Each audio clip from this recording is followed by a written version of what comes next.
Dari Allah yang Esa, menebus dosa kita, mencurahkan rahmat-Nya yang memberi keselamatan manusia. Kabarkan Injilnya ke seluruh dunia, jangan takut dan jangan gentar. Kabarkan Injilnya ke seluruh bangsa, ingatlah amanat agungnya. Pada pertemuan kita kali ini, kita akan membahas mengenai 7 perkataan Yesus ketika disalibkan. Perkataannya yang pertama terdapat dalam Lukas pasal yang ke-23 ayat 34. Ya Bapa, ampunilah mereka, sebab mereka tidak tahu apa yang mereka perbuat. Kemudian perkataannya yang kedua terdapat dalam Lukas pasal yang ke-23 ayat 43. Sesungguhnya hari ini juga engkau akan ada bersama-sama dengan aku di dalam Firdaus. Lalu perkataannya yang ketiga terdapat dalam Yohanes pasal 19 ayat yang ke-26 sampai ke-27. Ibu, inilah anakmu, inilah ibumu.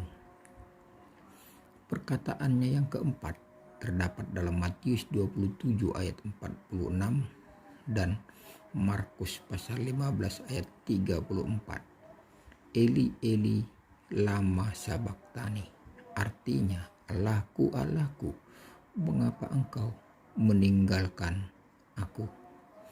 Dan yang kelima terdapat dalam Yohanes pasal 19 ayat yang ke-28. Aku haus. Perkataannya yang keenam terdapat dalam Yohanes 19 ayat yang ke-30. Sudah selesai. Dan perkataannya yang terakhir kali sebelum dia menghembuskan napasnya, Yesus berkata di dalam Lukas pasal yang ke-23 ayat 46. Ya Bapa, ke dalam tanganmu kuserahkan nyawaku.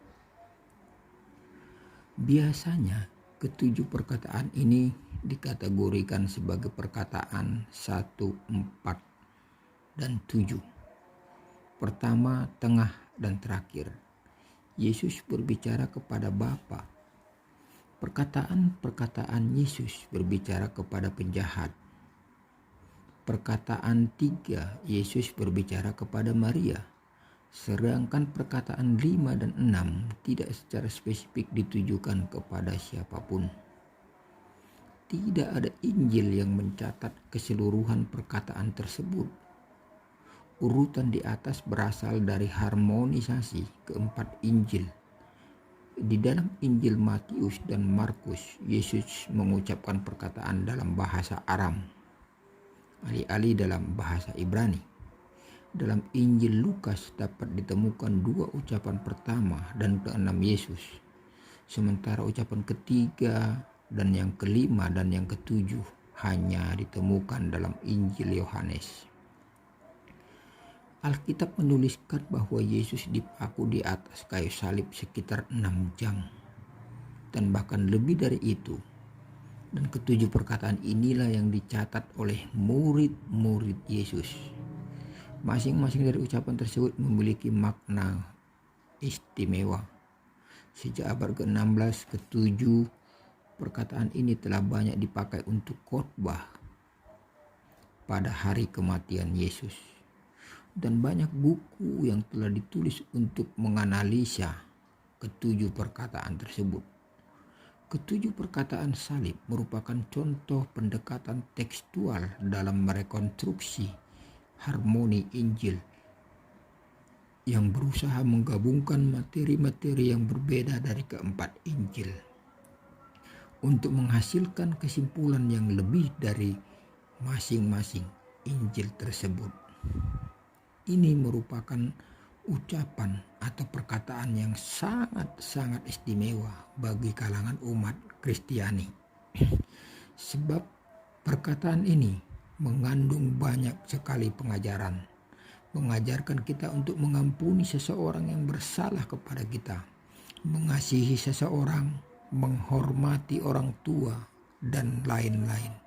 Intinya, Tuhan Yesus ingin kita tahu arti sebenarnya kasih itu lewat pengorbanannya di atas kayu salib untuk menebus dosa umat manusia. Berikutnya kita akan membahas secara singkat setiap ungkapan atau perkataan Tuhan Yesus di atas kayu salib tersebut.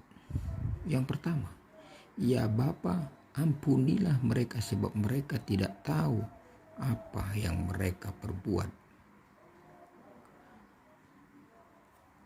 Ucapan ini biasa diartikan sebagai doa Yesus memohon pengampunan bagi mereka yang menyalibkan Dia, para prajurit Romawi, dan semua yang terlibat dalam peristiwa penyaliban tersebut. Inilah cinta di atas segala cinta, keajaiban di atas segala keajaiban. Inilah keagungan dan kehormatan, kesucian dan kemurnian di atas segala kebajikan yang pernah dinyatakan di dalam dunia. Yang kedua, sesungguhnya hari ini juga engkau ada bersama-sama dengan aku di dalam Firdaus. Menurut Injil Matius dan Lukas, Yesus disalib di antara dua penjahat lain yang juga disalib. Matius 27 ayat 38 dan 44 mencatat bahwa penjahat-penjahat tersebut juga mengejek Yesus bersama-sama dengan orang-orang yang menonton peristiwa penyaliban tersebut. Namun Lukas mencatat bahwa salah satu dari mereka kemudian berkata kepada yang lain bahwa Yesus tidak bersalah apapun. Yesus menjawab, sesungguhnya aku berkata kepadamu bahwa hari ini juga engkau bersama-sama dengan aku di Firdaus. Bahkan ketika Yesus di atas kayu salib pun ia masih mempedulikan orang-orang yang terhilang. Perubahan dalam diri salah seorang penjahat tersebut karena mendengar ucapan Yesus yang pertama yang mengampuni orang-orang yang menyalibkan Yesus. Sang perampok sudah menjalani suatu pengadilan yang adil yang datang dari Allah sendiri. Dia mengakui keadilan Allah dan tidak mengakui keadilan Pilatus. Dia tahu bahwa dirinya tidak memiliki pengharapan dan ia mendengar suara Yesus yang mengatakan, "Ya Bapa, ampunilah mereka." Bukankah ini satu hal yang menyadarkannya? Perbedaan penafsiran tanda baca telah menjadi sumber perbedaan doktrin di antara kaum Kristen karena di naskah aslinya tidak terdapat tanda baca. Kaum Protestan biasanya menggunakan versi "Hari ini juga kamu akan bersama aku di dalam Firdaus." Ini mengasumsikan bahwa hari itu juga penjahat tersebut akan bersama dengan Yesus ke surga tanpa melalui purgatori atau api penyucian seperti yang diajarkan Katolik. Sedangkan di pihak lain, kaum Katolik biasanya menggunakan versi "Aku berkata kepadamu hari ini kamu akan", yang hanya menunjukkan bahwa penjahat tersebut tidak dibuat pada hari itu, tetapi belum tentu penjahat tersebut akan berada di surga pada hari itu juga. Kita masuk kepada perkataan yang ketiga, "Ibu, inilah anakmu, inilah ibumu." Ketika Yesus melihat ibunya dan murid yang dikasihinya berdiri di sampingnya, berkatalah ia kepada ibunya, "Ibu, inilah anakmu."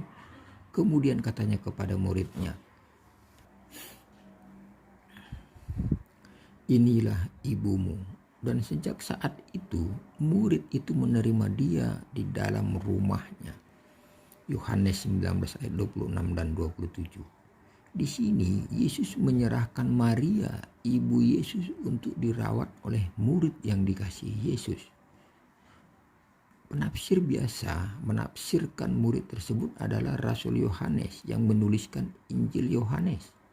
Sejauh yang dicatat di dalam Alkitab, hanya murid itulah yang berada di lokasi penyaliban Yesus. Namun di sana selain Maria ada beberapa perempuan-perempuan yang mengikuti sepanjang jalan salib. Perkataan tersebut menunjukkan sisi kemanusiaan Yesus dan kasih sayang kepada sang ibunda.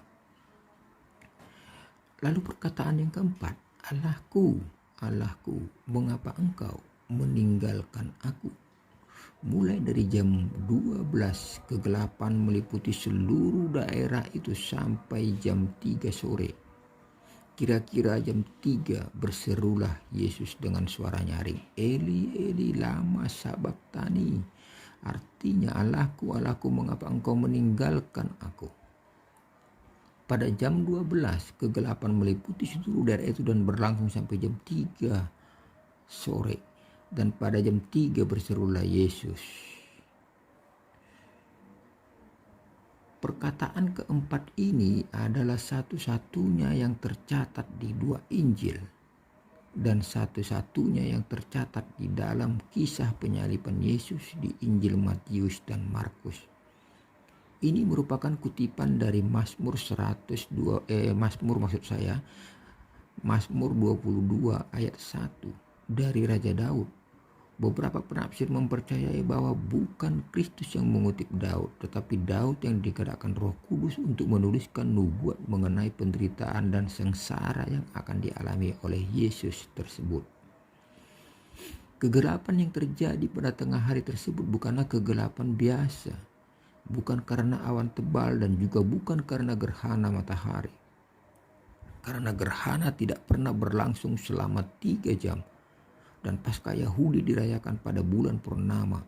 Gerhana tidak pernah terjadi pada waktu purnama.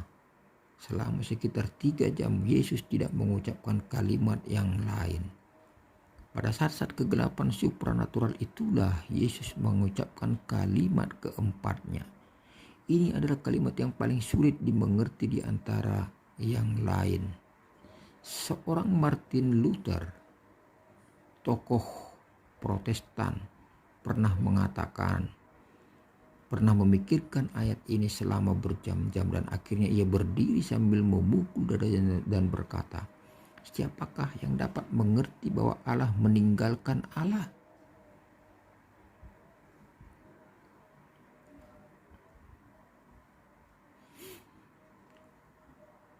Ada kegelapan yang besar di tengah matahari yang bersinar terang pada tengah hari. Kelahiran Kristus ajaib, kematian Kristus ajaib. Siapakah Yesus? Waktu lahirnya, Kristus membawa terang kepada dunia yang gelap. Tetapi waktu matinya, Kristus kegelapan dosa dunia menimpa sang terang dunia. Tetapi Yesus Kristus rela menerimanya. Ia mengakui bahwa manusia tidak akan mengerti 100% kalimat keempat ini, kecuali orang itu mempunyai pengalaman berada di neraka. Tetapi ia melanjutkan bahwa orang yang masuk neraka tidak akan mengerti kalimat ini karena orang yang masuk neraka adalah orang-orang berdosa. Sedangkan Yesus tidak berdosa sama sekali. Lalu perkataan yang kelima, aku haus. Yesus mengalami dehidrasi karena kehilangan banyak darah dan cairan tubuh. Ia belum makan atau minum sejak perjamuan terakhir pada malam sebelumnya. Dan dalam kondisi yang sangat haus, penulis Injil menuliskan bahwa ada orang yang menawari Yesus anggur asam. Yesus menolak minuman anggur bercampur empedu dan mur. Matius pasal 27:34 dan Markus pasal 15 ayat 23 yang ditawarkan untuk meringankan penderitaannya. Tetapi di sini beberapa jam kemudian kita melihat Yesus memenuhi nubuatan mesianik dalam Mazmur 69 ayat 21, bandingkan dengan Mazmur 22 ayat 15. Kita masuk pada perkataan Yesus yang keenam di salib. Sudah selesai. Perkataan terakhir ini adalah sebuah seruan kemenangan, bukan seruan keputusasaan. Yesus telah menyelesaikan misi dan tugasnya di dunia ini. Rencana Allah sudah digenapi. Penyelamatan manusia telah dilakukan. Kasih Allah telah dinyatakan. Ia telah menggantikan kita dihukum. Ia telah menunjukkan kerusakan manusia dan juga kasih Allah. Ia menyerahkan diri sendiri kepada Allah sebagai korban penebus atas dosa umat manusia. Setelah mengatakan kalimat terakhir ini, maka usai sudah tugasnya. Dengan kata-kata ini, tokoh teragung yang pernah berjalan di muka bumi ini, Allah dalam rupa manusia, menghembuskan napas terakhirnya dan menyerahkan nyawanya ke dalam tangan Bapa di surga. Dan perkataan Yesus yang terakhir di salib, "Ya Bapa, ke dalam tanganmu kuserahkan nyawaku." Istilah bahasa Yunani untuk kata serahkan adalah istilah yang dipakai khusus pada waktu seseorang menyerahkan uangnya kepada pemegang uang yang paling bisa dipercaya. Yesus Kristus tahu bahwa jiwanya ada di dalam tangan Allah yang baik. Dia menyerahkan nyawanya ke dalam tangan Bapa. Perbedaan ini menjadi satu pengharapan bagi setiap orang.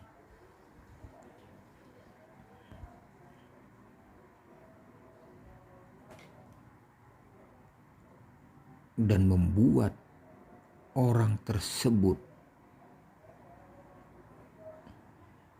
akan selalu berusaha untuk mempercayai apa yang sudah terjadi di atas kayu salib.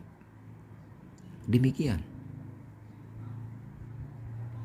perenungan kita pada kesempatan kali ini.